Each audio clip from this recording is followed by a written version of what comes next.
Hi there, my name's Jacqueline and I'm the Director of Possibilities and founder of Soak. We're going to talk about lingerie care. It's really important to hand wash your lingerie to make it last longer. And it's important to wash bras and sets every 1 to 2 wears, especially in the summer when you're building up natural body oils, sweat, invisible dirt, things like that you might not see on the garment but we know is there. And the more frequently you wash your garment with soap, the longer it's going to last. So we're going to talk about specifics of individual kinds of bras, padded, lace, sports bras, stretchy materials, and we're going to talk about general tips about hand washing with soap. We have a basin here, and we have about room temperature water in here. So I want the water in this basin to be comfortable enough that I'm okay putting my hands in it without it being really cold. Because if it's cold, I'm not going to want to put my hands in there, and the washing experience isn't going to be fun. We also don't want the water to be too hot, depending on the kind of fiber we have, because we don't want the temperature to react with the fiber. Another important thing when washing lingerie is to take off our jewelry. While it is safe to have our jewelry on in soap, we don't want our rings or any other jewelry that we have on to catch on the delicate fibers. So we always want to make sure we take off our jewelry before we wash our lingerie. Generally when you wash, you want to use about a teaspoon or a cupful to a gallon of water. So that's also the equivalent of 5 milliliters to 3 to 4 liters of water. And that's pretty much what we've got going on here in our basin. It would be the equivalent of using a bathroom sink at home. And if you're going to do a larger wash in a wash tub or a bathtub or a giant laundry basin, 2 things: make sure it's clean first, and secondly, you're going to need a little more soak. So I'm going to use Fig, and I'm just going to do a little squirt in the water. The exact measurements are not really critical. You just want to make sure that you have enough in the water to swoosh it around and to start to get a little bit of suds in the water. Now, we're not making a bubble bath here, so you're not going to get crazy big bubbles and crazy big suds because soak is a no-rinse process. Bubbles are an illusion, and while we love them in our bubble bath, we don't want them in our soak. Okay. So we've got our soak in our water here, and we've swished it around a bit to have it mix in with the water, and we're going to put our garments in here. We generally like to wash similar colors together. So today I'm going to wash all the garments that come in my purple range together, and I'm going to leave my nude garments or my light white, cream, beige garments separately, just in case any of the over dye from the garment comes out in the water. The other thing with soak is that you want to make sure there's enough water to fully saturate the garments and so that the water can move freely through the fibers. It's important to wash light colors together. While most commercial lingerie will not have over dye come out in the water, it's sometimes a risk that we don't want to take. So you can see today that I'm washing everything that's in my red and purple family together. There's not a lot of suds on the surface because soak is a no-rinse wash. And what that means is you're not going to get any buildup or residue on your hands, and you're not going to have any buildup on your fibers, which makes washing really easy. The amount of water that we put in here is enough to make sure that there's water moving through the garment. You can tell when you put a garment in the water and you don't have enough water because the water doesn't fully get saturated in it. And we want to make sure that the water has enough room to move through the garment, because what's happening is soak is moving through the garment with the water, grabbing all the little dirt particles that are in the garment and bonding them by pulling them back out with the water so that it comes out with the water. And if you can't freely have your garments move around in the water, then you don't have enough space for soaking. So if we assume that 15 to 20 minutes have gone by and our garments have been soaking for a while, they're ready to come out of the water. In today's case, I'm not specifically washing sets, but if you have sets, we want you to wash them together. If you have a sports bra or an item that has a particularly soiled area on it, you can certainly use the garment and agitate it gently by rubbing together. But the idea with soak and the gentle fibers is that the less agitation and rubbing that we do on the fibers, the more gentle it is and the longer they'll last. So with this bra where we've got velvet and lace combined together, the less handling that I have to do of the product, the longer it's going to last. That's why soak is perfect, because while the garment is soaking, soak does all the work, and the garment just gets to sit there and have a nice bath. Another tip for hand washing, and particularly if you're going to put your bras in the machine in a lingerie wash bag, is to make sure that you have closed the back of the bra. Make sure that you've closed the back of the bra when you're doing your hand or machine washing.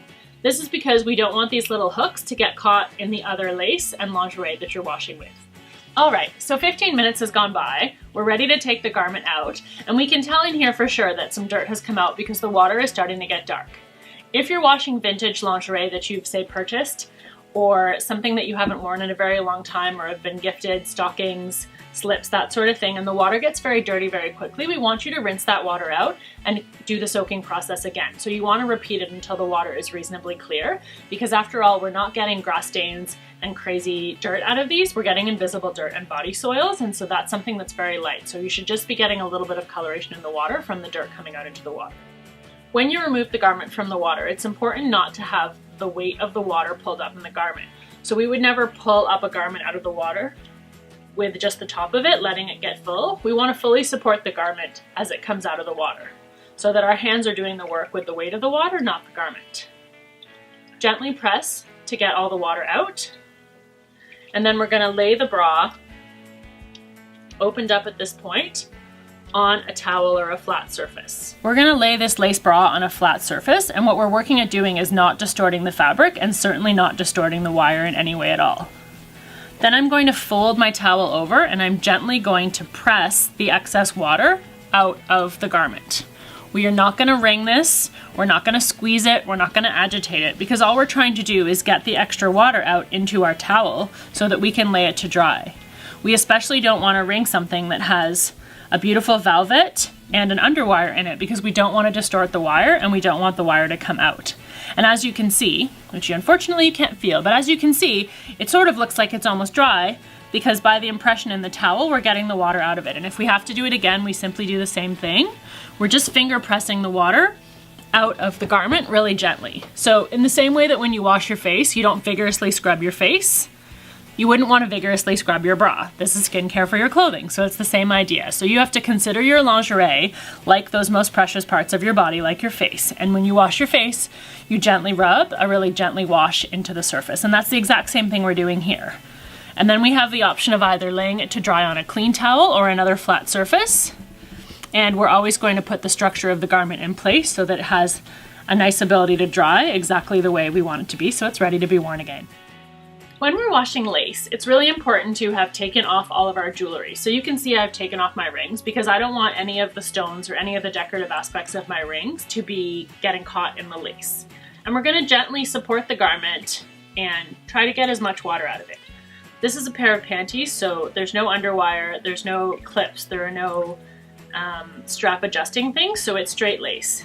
And then we're going to take it out, lie it in its shape on our towel, and we're going to use our towel to pat it out clean. If you have something that you're washing that's lace that doesn't have any straps, doesn't have any clips, doesn't have any metal parts, nothing beyond just the material itself, once you've put it in your towel, you can roll it up. The rolling gives it a little extra pressure to make sure you're taking as much water as you can out of the garment before you set it to dry. And this is something that, as I've said, you can only do if you're washing something that is totally lace, like these Great Knix Wear panties. This kind of lace you can wash like that because there's no clips, there's no straps, there's nothing else in here that's going to get caught. And as you can see, it's mostly dry, and we're going to set it again on a dry piece of towel in the shape that it's supposed to be, out to dry just like that. The more you hand wash your garments like this, the longer they're going to last. So we encourage you to use soak and hand wash these garments to make them last longer. So we've got a sports bra soaking here. It's been soaking a little more than our other garments because, as you know, if we've been working out in it, it's going to be a little more soiled than a traditional bra. Same rules apply though, a 15 to 20 minute soak, making sure there's enough water in the basin to properly kind of work its way through the fibers. This bra in particular has a little bit of padding and structure, so we're not going to take it out of the water and squeeze it. It also has underwire, so we're going to lift it up, supporting the weight of the garment, and we're going to gently squeeze the additional water out because we want to get the most amount of water out in our basin. Once we've squeezed out as much water as we can without distorting the fibers, we're going to bring it on over here to our towel, and we're going to lay it out flat on our towel. If we have a little bit of padding in the bra, what we want to do is we want to bring our towel and gather it up underneath that spot so that we can gently press water out of the foam without distorting it. So we're kind of making a sandwich with the cup of the bra, and I'm using lots of the towel on the back to support this little cup so that we're squeezing as much water as we can out of it without distorting it.